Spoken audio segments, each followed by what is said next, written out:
Hello मेरे प्यारे से दोस्तों, जैसा कि हमने पिछले एपिसोड में देखा था कि वोंग की फाइट हो रही होती है pillar number 5 hell demon god Marbas से, जहां पे मारबोस वोंग के ऊपर बहुत ज़्यादा भारी पड़ रहा होता है। इनफैक्ट मारबोस ने खुद की पावर को भी सप्रेस कर दिया था, मगर फिर भी वोंग उससे जीत नहीं पाती है, इसलिए वो गॉड ऑफ वॉर की पावर का इस्तेमाल करती है। मगर फिर भी वो मारबोस का कुछ बिगाड़ नहीं पाती है, क्योंकि मारबोस के पास खुद हेल गॉड ऑफ वॉर की पावर मौजूद होती है, जिसका इस्तेमाल करके वो यहाँ पे वोंग को इंजर्ड कर देता है। मेरे प्यारे से दोस्तों, इस एपिसोड को स्टार्ट करने से पहले मैं अपने व्यूवर्स और जिन प्यारे भाइयों ने मेरी पिछली वीडियो पे कमेंट किया है, मैं उन सबको तहे दिल से धन्यवाद कहना चाहता हूँ। और साथ में मेरे प्यारे से दोस्तों, अगर इसका नेक्स्ट एपिसोड देखना चाहते हैं तो जल्दी से 2K लाइक और 500 कमेंट को कंप्लीट कर दे। मैं तुरंत इसका एपिसोड अपलोड कर दूंगा। और अगर अभी तक आपने चैनल को सब्सक्राइब नहीं किया है तो प्लीज़ चैनल को सब्सक्राइब करके बेल आइकन को दबा करके हमें सपोर्ट करें और एक प्यारा सा कमेंट बॉक्स में छोड़ दें अपने रिव्यू के तौर पे। अब बिना देर के इस एपिसोड को हम स्टार्ट करते हैं। इस एपिसोड की स्टार्टिंग में वोंग एकदम खामोश उस चट्टान पे लटकी होती है। वहीं पे मारबोस कहता है कि तुम लोगों को पता है 3000 ईयर पहले जब तुम्हारा जो फर्स्ट गॉड ऑफ वॉर का डिसेंडेंट था, उसने अपनी ब्लड लाइन की पावर को अवेक किया था, मगर वो जल के राख हो गया। और फिर उसके बाद तुम्हारे वॉरियर टेम्पल के एक और कल्टीवेटर ने खुद की ब्लड लाइन को अवेक किया, मगर उसे बदले में मिली सिर्फ मौत। वो पूरी तरीके से जम करके मारा गया। और इन सारी चीज़ों से तुम्हें सीख लेनी चाहिए कि तुम्हारी डेस्टिनी में सिर्फ मौत है। तभी वोंग बड़ी ही मुश्किल से अपने कंधे से उस पत्थर के टुकड़े से खुद को छुड़ाती है और नीचे गिर के खुद को संभाल ही रही होती है, मगर तभी मारबोस टेलीपोर्ट होकर के वोंग के सामने आकर के अपीयर हो जाता है और लगातार उसके ऊपर पंचों की बरसात कर देता है। वोंग अपने एल्बो को आगे ला करके खुद को गार्ड करने की कोशिश करती है, मगर यहाँ पे मारबोस इतनी बुरी तरीके से उसे मार रहा होता है कि उसके हाथ भी काम नहीं करते हैं और लगातार मारबोस उसे मारते हुए सीधा ही वोंग के चेस्ट पे हिट करता है, जिसकी वजह से उसके सीने की हड्डी क्रैक हो जाती है और सीधा ही वोंग आसमान से ज़मीन पे आके धमाक से गिरती है। तभी वहाँ पे मारबोस कहता है, ठीक इसी तरीके से तुम्हारे टेम्पल के तीसरे डिवाइन ब्लड लाइन डिसेंडेंट का भी हाल ऐसे ही हुआ था। उसकी भी पूरी हड्डियां टूट चुकी थी और वो जमीन पे सिर्फ रेंग रहा था, बिल्कुल एक कीड़े की तरह। अब ये सुनकर के वोंग को वहां पे गुस्सा आने लगता है और वो खड़ी होती है, गॉड ऑफ वॉर की शील्ड को समन करती है और उसे लेकर के सीधा ही वो टूट पड़ती है उस मारबोस के ऊपर। मगर यहाँ पे मारबोस कहता है कि ठीक इसी तरीके से उसने भी पलटवार किया, मगर अफसोस की बात यह है कि वो मेरे एक पंच को बर्दाश्त नहीं कर पाया।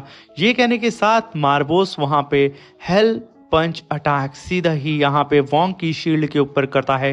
ये दोनों ही पावर आपस में टकराती हैं और वहाँ पे काफ़ी बड़ा ब्लास्ट होता है, मगर वोंग की आंखों के सामने उसकी गॉड ऑफ वॉर की शील्ड चकनाचूर हो जाती है और एक ब्लास्ट के साथ वोंग खुद छटक के पीछे चली जाती है। जहाँ पे मारबोस कहता है कि ठीक इसी तरीके से वो भी मारा गया, बिल्कुल तुम्हारी शील्ड की तरह। अब वहीं पे लॉर्ड कुई जब गॉड ऑफ वॉर की शील्ड को टूटता हुआ देखते हैं, उन्हें यकीन नहीं होता है कि आखिर इस मारबोस के पास गॉड ऑफ वॉर की पावर कैसे आ सकती है। फिर ये गॉड ऑफ वॉर की पावर का इस्तेमाल करके गॉड ऑफ वॉर की शील्ड को कैसे तोड़ सकता है। वहीं पे वोंग के सामने ही उसकी शील्ड चकनाचूर होकर के ज़मीन पे गिर रही होती है। उसे यकीन नहीं हो रहा होता है कि आखिर उसकी जिंदगी की एक अहम चीज कैसे टूट सकती है। मगर तभी वहां पे मारबोस कहता है कि 3000 साल पहले जब मैं सिर्फ एक ऑर्डिनरी डीमन कमांडर हुआ करता था और तब पहली बार मैंने गॉड ऑफ वॉर की पावर को चखा था, वो यकीनन इतनी ज़्यादा स्वीट और इतनी ज़्यादा पावरफुल थी कि उसे डिवोर करके मुझे मज़ा आ गया था। और फिर धीरे धीरे करके मैंने तुम्हारे दूसरे और तीसरे डिवाइन ब्लड लाइन होल्डर यानी कि गॉड ऑफ वॉर के 3 डिसेंडेंट को मारा और उनकी पावर को एब्सॉर्ब कर लिया। और मैं इंतज़ार कर रहा था कि कब यहाँ पे गॉड ऑफ वॉर का चौथा डिसेंडेंट अपीयर होगा और मैं उसे मार के उसकी पावर को डिवोर कर लूंगा। तभी वोंग वहां पे गुस्साते हुए कहती है कि इसका मतलब तुम ही वो शख्स हो जिसने गॉड ऑफ वॉर की ब्लड लाइन के डिसेंडेंट को मारा है, तुमने ही उन सब का कत्ल किया है। मैं मैं तुम्हें नहीं छोड़ूंगी।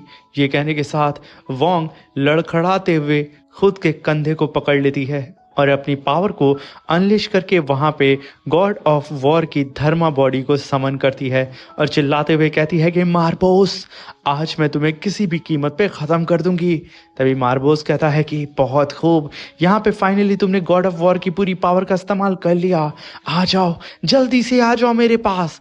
तभी हम देखते हैं कि मार्बोस ने वहां पे हेल गॉड ऑफ वॉर की धर्मा बॉडी को समन कर लिया था, जो कि असल में वोंग की थर्मा बॉडी से बहुत ज़्यादा बड़ी होती है। जैसे ही वोंग अपना पंच मार्बोस के ऊपर करती है, मार्बोस अपनी धर्मा बॉडी से सीधा ही उसके पंच को पकड़ लेता है। अब इन दोनों ही पावरफुल कल्टीवेटर की टकरार की वजह से वहां पे इतना खतरनाक एनर्जी फ्लक्चुएशन होता है कि सब कुछ हिल जाता है। मगर यहाँ पे तो मार्बोस सिर्फ अपने हाथ को हल्का सा घुमाता है और यहाँ पे वोंग की गॉड ऑफ वॉर की धर्मा बॉडी को चकनाचूर करके उसकी गर्दन को ही दबोच लेता है और वोंग के अंदर जितनी भी गॉड ऑफ वॉर की आखिरी डिवाइन ब्लड लाइन की पावर होती है उसे पूरी ही तरीके से एब्जॉर्ब करने लगता है। यहाँ पे वो कहता है कि वोंग, जैसे ही मैं तुम्हारी गॉड ऑफ वॉर की पूरी ही पावर को एब्जॉर्ब कर लूंगा तो मैं खुद को फिर से रीशेप कर सकता हूं, और जैसे ही मैं तुम्हारी पूरी पावर को एब्जॉर्ब करूंगा मैं सारी ही डीमन गॉड्स को सप्रेस करने के काबिल हो जाऊंगा। इनफैक्ट मेरे सामने डीमन गॉड एम्परर भी नहीं टिक पाएगा, फैंग जी को भी मैं सप्रेस कर दूंगा। और ये सारी बात डीमन प्रिंस बाउस सुन रहा होता है, उसके गुस्से का ठिकाना नहीं होता है और वहीं पे वोंग की गॉड ऑफ वॉर की धर्मा बॉडी पूरी ही तरीके से डिसअपियर हो जाती है। अब उसकी बॉडी के अंदर से बहुत ही तेजी से स्पिरिचुअल पावर सीधा ही मार्बोस खींच रहा होता है। इनफैक्ट यहाँ पे वोंग ने अपनी गॉड ऑफ वॉर की पावर का इस्तेमाल करके जो फ्यूरी बैटल पावर अपने सोल्जर्स के अंदर ट्रांसफर की थी, वो पावर भी यहाँ पे मार्बोस अपने अंदर एब्सॉर्ब कर रहा होता है। जिसे देख के लॉर्ड क्यू कहते हैं कि ये मार्बोस तो पूरी ही तरीके से गॉड ऑफ वॉर की पावर को वोंग की बॉडी के अंदर से एब्सॉर्ब कर रहा है। अगर ऐसे ही चलता रहा तो वोंग नहीं बचेगी। और वहीं पे वॉरियर हॉल के सारे ही कल्टीवेटर अपने हॉल मास्टर को इस तरीके से तड़पता हुआ देख करके एकदम उदास हो चुके थे। और वहीं पे वोंग की भी बॉडी के अंदर से पूरी की पूरी स्पिरिचुअल पावर अब निकल चुकी थी। वोंग एकदम कमजोर हो जाती है और उसका हाथ जो कि मार्बोस के हाथ को पकड़ा था वो छूट जाता है। मार्बोस उसकी गर्दन को छोड़ के सीधा ही जमीन पे फेंक देता है और हंसते हुए कहता है कि अब मैं अजय हो चुका हूँ, मुझे अब कोई भी सप्रेस नहीं कर सकता है। और वहीं पे वोंग के चाहने वाले सब एकदम घबरा जाते हैं कि कहीं वोंग को कुछ हो ना गया हो। फैंग अपने हैमर से कई सारे डीमंस को मारता हुआ बहुत ही तेजी से वोंग के करीब आने की कोशिश कर रहा होता है। और इधर सारे ह्यूमंस को अब यही लगता है कि उन लोगों की वॉरियर हॉल की मास्टर अब इस दुनिया में नहीं रही। डीमंस ये फाइट जीत चुके हैं। सब के सब वहां रोने लगते हैं और चारों ही तरफ खामोशी छा जाती है। वहीं पे हम वोंग को देखते हैं जो कि जमीन पे पड़ी होती है और अपने ग्रैंडपा लॉर्ड क्यू की बात को याद करती है जब वो ट्रेनिंग कर रही थी। वोंग उस पल को याद करती है जब वो अपने वॉरियर हॉल के अंदर मौजूद थी, जहां पे लॉर्ड क्यू ने उससे कहा था कि वॉरियर टेम्पल के अंदर कई सारे ऑर्डिनरी पीपल्स हैं जो कि हार्ड वर्क और अपने खून पसीने को बहा करके अपनी पावर के दम पे फाइट करते हैं डीमन से। हमारे पास सिर्फ एक ही फेथ है, वो गॉड ऑफ वॉर हैं। पर वोंग, तुम एक आखिरी डिवाइन ब्लड लाइन होल्डर हो गॉड ऑफ वॉर के, जिसकी हर एक खून के कतरे में गॉड ऑफ वॉर मौजूद है। तुम्हारा एक बूंद खून आग भड़का सकता है। वोंग, हमें उम्मीद है कि तुम ही गॉड ऑफ वॉर की ग्लोरी को वापस लाओगी, जिन्हें गॉड्स ने कर्स दे करके सप्रेस कर दिया है, जो पन्ने हिस्ट्री में गायब हो चुके हैं। जहां पे वोंग याद करती है कि किस तरीके से उसके सोल्जर्स उससे कदम से कदम मिला करके सारे डीमन से फाइट कर रहे होते हैं सिर्फ अपने फेथ के दम पे। तभी हम देखते हैं कि Wong sudden God of war के सामने आती है और अचानक से उसके सामने उसके सीनियर्स नजर आते हैं, डिसेंडेंट गॉड ऑफ वॉर के। तभी हम देखते हैं कि वोंग की सोल उसकी बॉडी से निकल जाती है और एक अलग सी ही जगह पे गिरना स्टार्ट हो जाती है, जहां पे चारों ही तरफ वाटर फॉर्म में स्पिरिचुअल पावर मौजूद होती है और वोंग के सामने एक इटर्नल फायर होती है, जिसे देख के वोंग कहती है कि मैं किसी भी कीमत पे गॉड ऑफ वॉर की पावर इस चोर को नहीं लेने दूंगी। मैं अब इसे बताऊंगी कि आखिर गॉड ऑफ वॉर की पावर क्या होती है, मेरी ग्रेटेस्ट पावर क्या है। तभी वहाँ पे वोंग कहती है कि मेरी रियल पावर मेरी ब्लड लाइन नहीं बल्कि मेरा हार्ट है।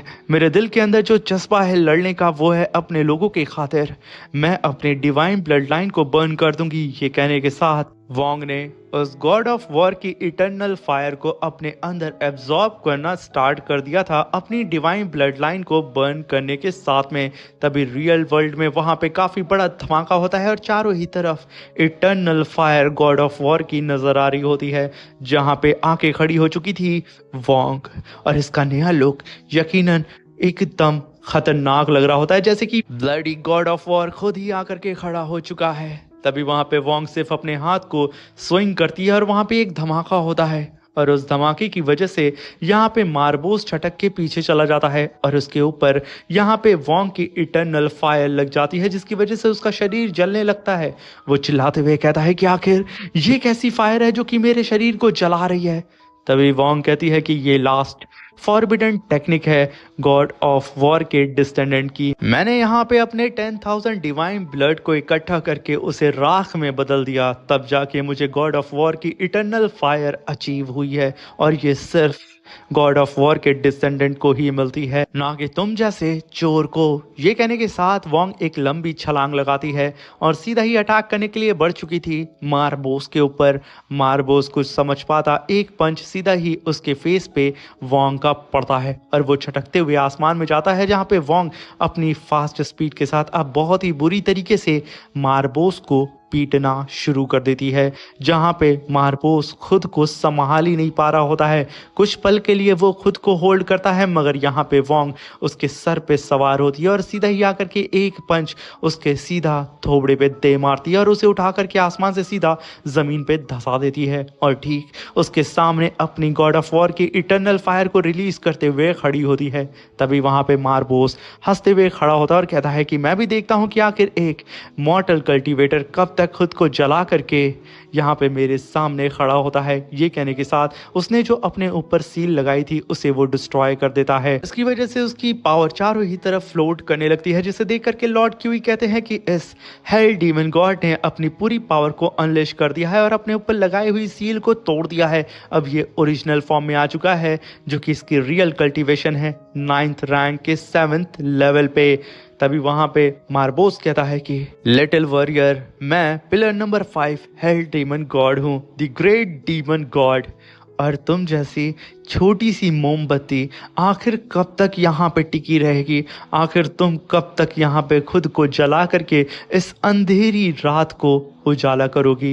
ये कहने के साथ वो अपनी पावर को अनलिश करते हुए कहता है कि मैं अगर यहाँ पे खुद को जलाता रहूं, मैं पूरी रात तक यहाँ खड़ा रहूंगा, मगर तुम बुझ जाओगी। आखिर तुम नन्ही सी जान इतने दर्द को कैसे बर्दाश्त करोगी? ये कहने के साथ वो अपने हेल वॉर ऑफ गॉड की धर्मा बॉडी को समन करता है और काफी पावरफुल स्पिरिचुअल पंच सीधा ही वोंग के ऊपर करने वाला होता है। ये देख करके वोंग के ग्रैंडपा की हालत खराब हो जाती है, मगर वहीं पे वोंग चिल्लाते हुए कहती है कि आ जाओ, मैं अभी देखती हूँ कि तुम्हारे अंदर कितना गट्स है।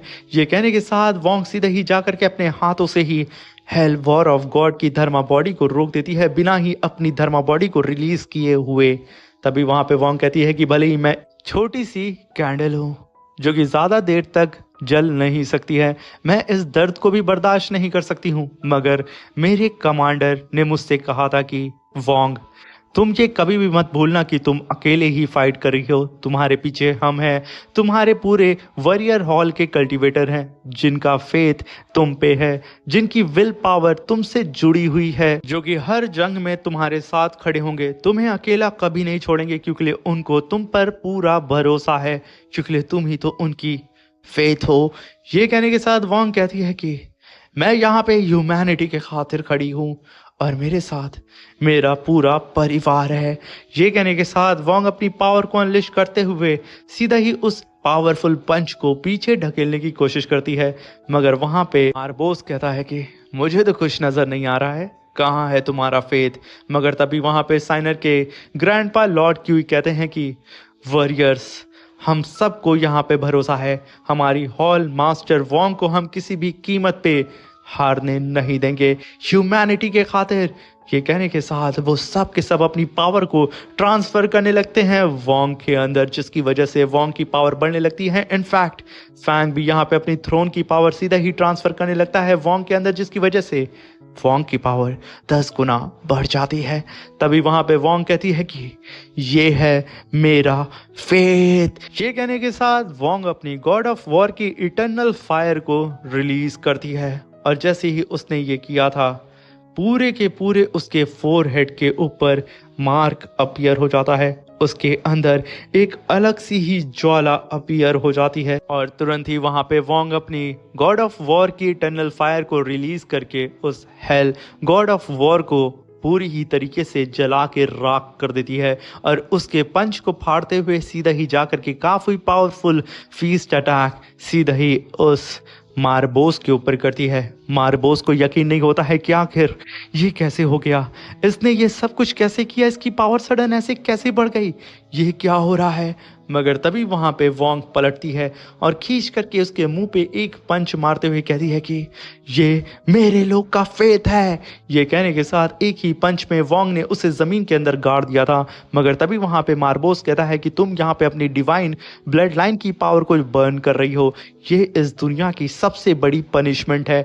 तुम हर एक घंटे, हर मिनट, हर सेकंड तड़पोगी, जलोगी, तुम दर्द से गुजरोगी जो दर्द तुम्हें बर्दाश्त नहीं होगा, और ये तकलीफ तुम्हें इटर्निटी तक मिलेगी। तभी वहां पे वोंग आगे बढ़ते हुए अपनी पावर को अनलिश करती है और उसके नीचे अपनी फायर को एक्टिवेट करके कहती है कि तो ठीक है, मैं इसी दर्द और इसी तकलीफ के अंदर अब तुम्हें जला के राख कर दूंगी, इसी आग के अंदर मैं तुम्हें भस्म कर दूंगी। और ये सबसे अच्छा सही तरीका होगा, क्योंकि गॉड ऑफ वॉर की ब्लड लाइन की पावर सिर्फ एक शख्स के पास हो सकती है, उसके डिसेंडेंट के पास, इसलिए मैं अकेले उस पर रूल करूंगी। ये कहने के साथ वो लगातार उस मारबोस को जलाना स्टार्ट कर देती है, जहां पे चारों ही तरफ उसकी चीख सुनाई देती है। और वहीं पे वोंग अपनी मुट्ठी को बंद करती है और कहती है कि गॉड ऑफ वॉर की पावर सिर्फ और सिर्फ उसके डिसेंडेंट की है, जिसे मैं अब वापस लेती हूँ। ये कहना ही था, मारबोस पूरी ही तरीके से जल के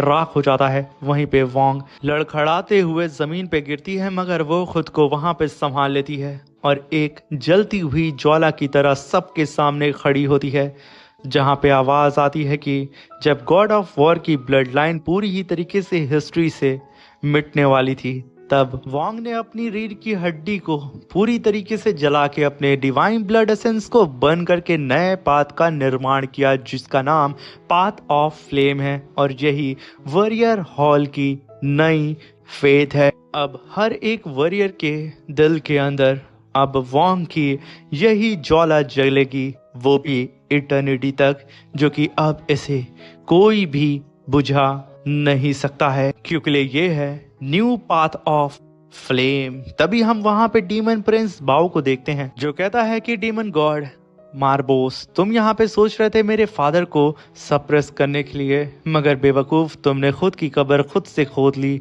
और खुद ही जल के राख हो चुके हो अपने ही बिछाए हुए जाल के अंदर।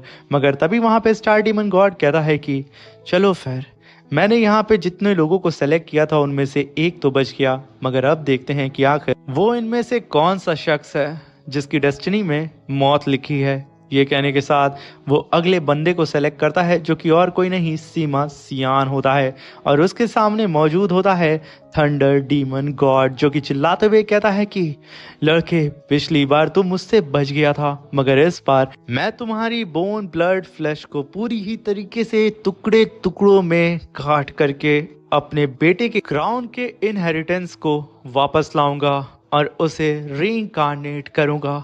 तुम्हारी मौत से ही अब मेरी बेटे को जिंदगी मिलेगी, तैयार हो जाओ, तुम सब अब मरने वाले हो। ये कहने के साथ वो अपनी पावर को अनलेश करता है, जिसकी वजह से चारों ही तरफ सन्नाटा छा जाता है। इसी के साथ ये शानदार सा एपिसोड खत्म होता है। अब मिलते हैं इसके नेक्स्ट एपिसोड में। वीडियो अच्छी लगी हो तो प्लीज चैनल को लाइक शेयर सब्सक्राइब करके हमें सपोर्ट करें। Thank you for watching.